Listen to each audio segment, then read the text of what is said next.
সালামু আলাইকুম ওয়া রাহমাতুল্লাহ।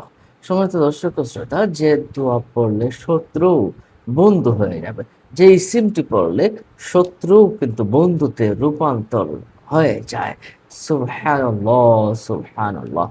গুরুত্বপূর্ণ একটি বিষয়। আপনি আল্লাহ সুবহানাহু ওয়া তাআলার এই নামের যে কি পাওয়ার, যারা আমল করেছেন তারা কিন্তু বুঝেছেন। আমি যাদেরকে আমল দিয়েছি তারা আমলি ফল লাভ করেছে। আপনিও কিন্তু আমলে ফল লাভ করতে পারেন যদি সত্যিকার অর্থেই আপনি আমল করতে পারেন।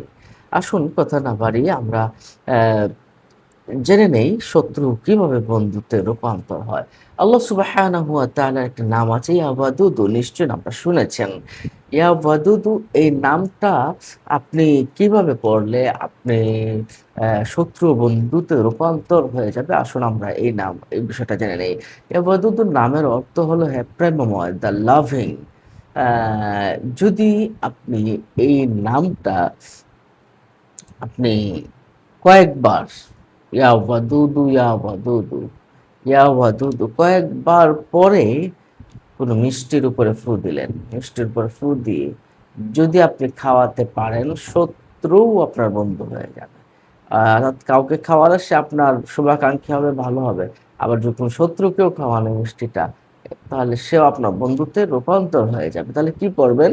ইয়া ওয়াদুদু, মিষ্টি কিনে নিয়ে আর মিষ্টি জাতীয় কোনো দ্রব্য, মিষ্টি জাতীয়, শুধু মিষ্টি না, অন্য যেকোনো মিষ্টি জাতীয় দ্রব্য। আপনি এটার মাঝে ফু দিলেই সে আপনার বন্ধুত্বে রূপান্তর হয়ে যাবে ইনশাআল্লাহ, ইনশাআল্লাহ। এটা একটা পাওয়ারফুল একটা অ্যাকশন। শত্রু কিন্তু বন্ধুত্বে রূপান্তর হয়ে যাবে। অশান্ত অবাধ্য ছেলে-মেয়ে যারা, তাদের কপালে হাত রেখে যদি আপনি মাত্র ৭ বার যদি পাঠ করেন ইয়া ওয়াদুদু, অশান্ত অবাধ্য ছেলেগুলো শান্ত হয়ে যাবে, অনুগত হয়ে যাবে, বাধ্য হয়ে যাবে ইনশাআল্লাহ। সম্মানিত দর্শক ও শ্রোতা, তাহলে নিশ্চয়ই বুঝতে পারছেন, আপনার শত্রুকে বন্ধুতে রূপান্তর করতে গেলে আপনি পড়বেন ইয়া ওয়াদুদু, মিষ্টির উপর ফু ফু দিয়ে আপনি খাওয়াই হলেন। যে কয়বার করতে পারেন কোনো সমস্যা নেই। আপনার হাতে যতক্ষণ সময় থাকে, ৩ বার হোক, 5 বার হোক, ১০ বার হোক, যতবার পারেন ফু দিবেন। ইনশাআল্লাহ কাজ হয়ে যাবে। আগে পরে দুরূদ শরীফ পড়ে নেওয়ার চেষ্টা করবেন। আ যাদের শত্রু বেশি আছে, আল্লাহর কাছে দোয়া করবেন। একটা দোয়া আছে, হাদিস শরীফে একটা দোয়া আছে। এই দোয়াটা পড়তে পারেন যাদের শত্রু দূরে আছে।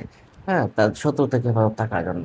আল্লাহুম্মা ইন্না নাজআলুকা ফি নুহুরিহিম ওয়া নাউযু বিকা মিন শুরুরিহিম। এটা কিন্তু একদম হাদিস শরীফ স্বীকৃত একটা দোয়া। আমার সাথে পড়ুন।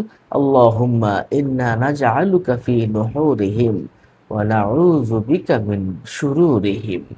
আল্লাহুম্মা ইন্না নাজআলুকা ফি নুহুরিহিম ওয়া নাউযু বিকা মিন শুরুরিহিম। এই দোয়াটা পড়বেন, ইনশাআল্লাহ আপনি উপকৃত হবেন। আল্লাহ আপনার শত্রু থেকে ভারত রাখবেন। নিশ্চয়ই বুঝতে পারছেন। অন্য মুমিন মুসলমানকে জানাতে শেয়ার করে দেন। ভালো থাকুন। আসসালামু আলাইকুম।